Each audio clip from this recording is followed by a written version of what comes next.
Who am I? You know, who am I to the people? You know, I have a kid now, like I said before. Honestly, it's just that fatherhood time. You know, I haven't yet spent much more time with my son as I would want to. And he'll understand that as he gets older. If I can see, like, how can I change and how can I give my son more knowledge rather than luxury things, then I'm going to do that.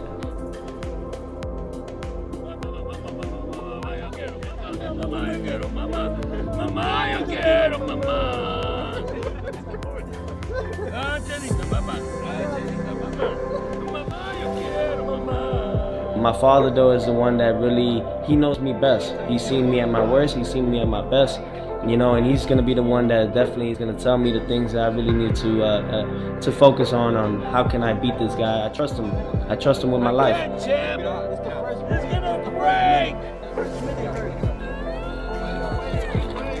Come trainer of the year just by luck.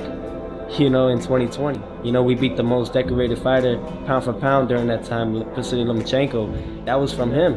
You know, he told me how the game plan had to go. And he'll push him and he'll freaking just try dogging it.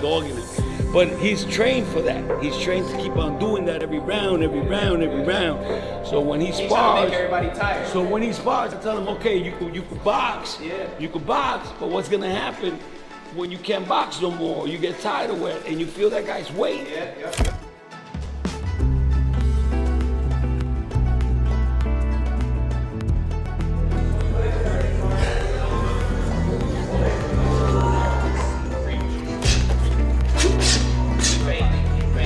Touch your body, you on top, and then you go on top.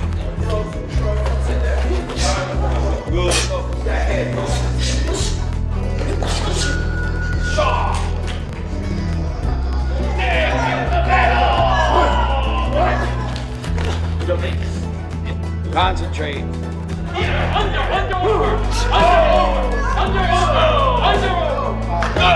doing things I can almost never do.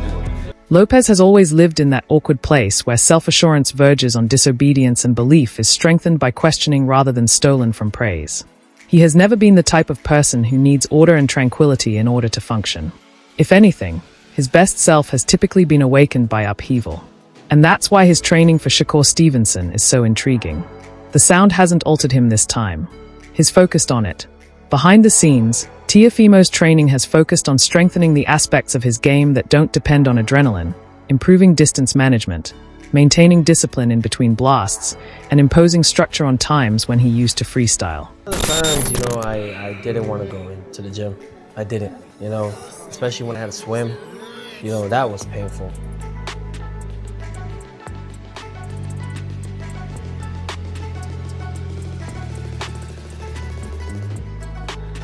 But it was the training, the work ethics that you have to put in between the miles of running and the depths of how you have to sacrifice your whole body in this. You know, a lot of people don't understand, even to this day, how much we have to really do, how much we beat up our body. So when he comes here, go to the body. When he comes here, go to the body. Esa!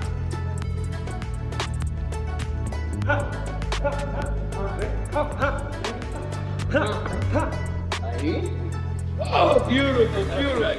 He can't touch it, champ. He can't touch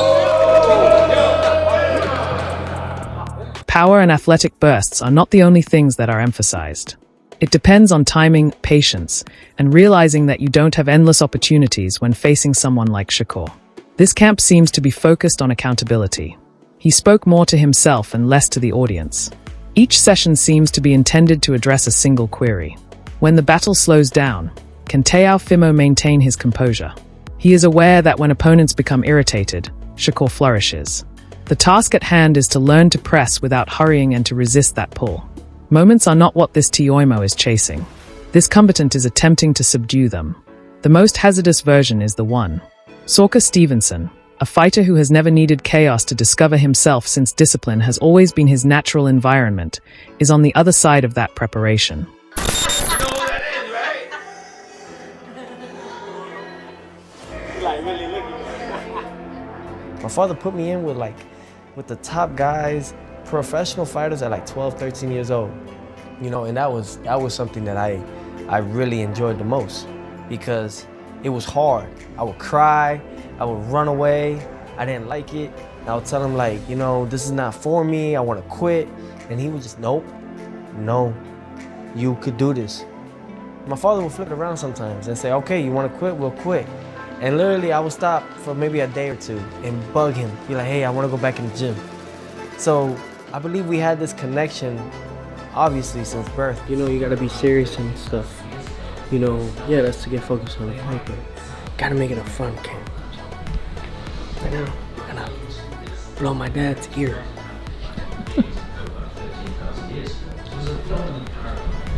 In the study of ancient America. But it was wrong. Cover me. The old notion. I mean, completely over. Fossilized human footprints have been found in the New Mexican desert. I don't feel good, bro. Why you do that to me, bro? And you film that too, man? You better erase that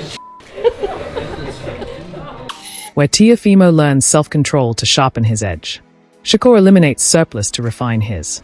He has been silent, methodical, and nearly clinical in his preparation for this battle. Built on decision-making under tiredness, clarity, and repetition. Nothing is being reinvented at this camp. Refinement is the key. Each session is designed to emphasize the things that already make him dangerous. Timing, balance, distance management, and the capacity to maintain mental composure in the face of adversity. Shakur trains as though he anticipates issues rather than surprises. He's getting ready for Teofimo's explosion. The piece is about maintaining composure in the face of crowd reactions and momentum threats. He avoids chasing reactions, rushing rounds, and confusing activity with control. Efficiency, eliminating choices, and making mistakes without requiring exchanges are all important. Shakur is aware that volume or emotion won't win this battle. It will be one in which patience triumphs over instinct and positioning triumphs over power in the quiet moments between blows.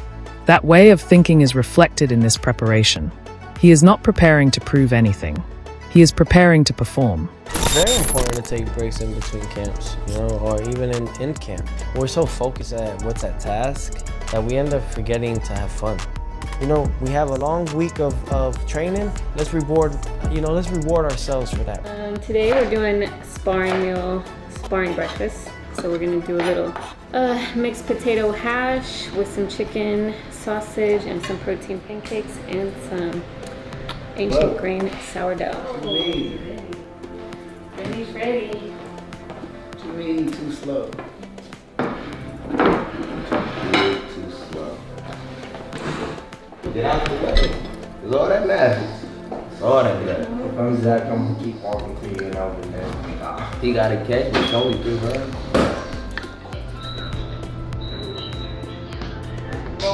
Yeah, 10 ready.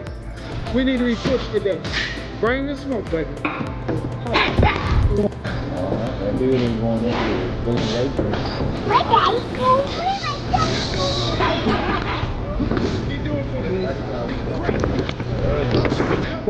Yep, that's the body.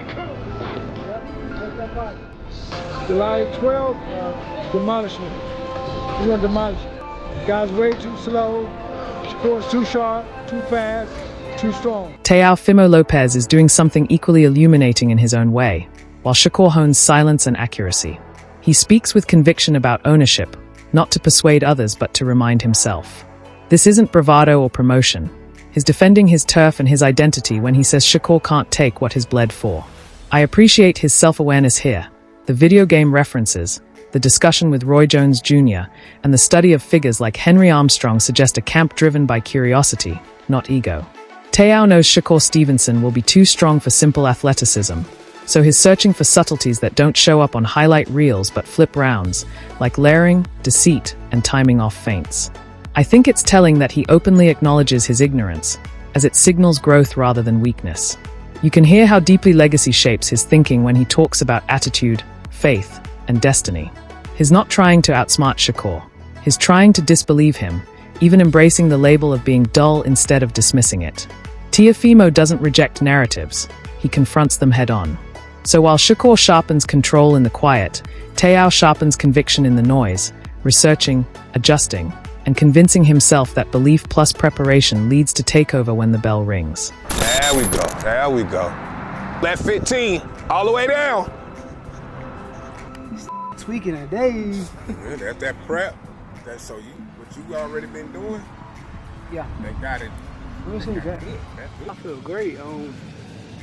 Sprints kind of be getting me right. Get my conditioning right. Sometimes in a fight could turn into a sprint.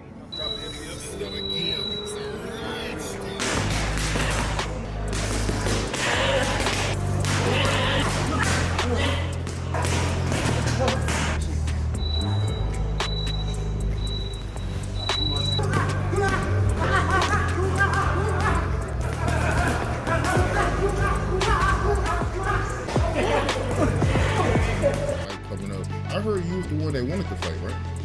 Yeah. I actually set this fight up, and I honestly did it because I wanted to push myself. I know that Teo is a tremendous fighter. I know he's on an extremely high level, and I feel like, I know that I can beat him, but I know that this should be a tough set, so I'm ready. Who were some of the other options you had? Lamont Roach.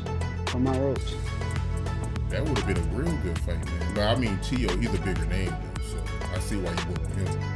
Yeah, bigger name, and also he got the more accolades. He's been undisputed before. He's won belts at 35, won belts at 30, at 40. So he's more accomplished. So I know that would be a better name on my resume. After hearing Teofimo speak with conviction and introspection, Shane Mosley's input shifts the tone completely, like a veteran touching the chessboard and demanding honesty. Calling it a true 50-50th isn't fence-sitting. It's respect for the risk on both sides.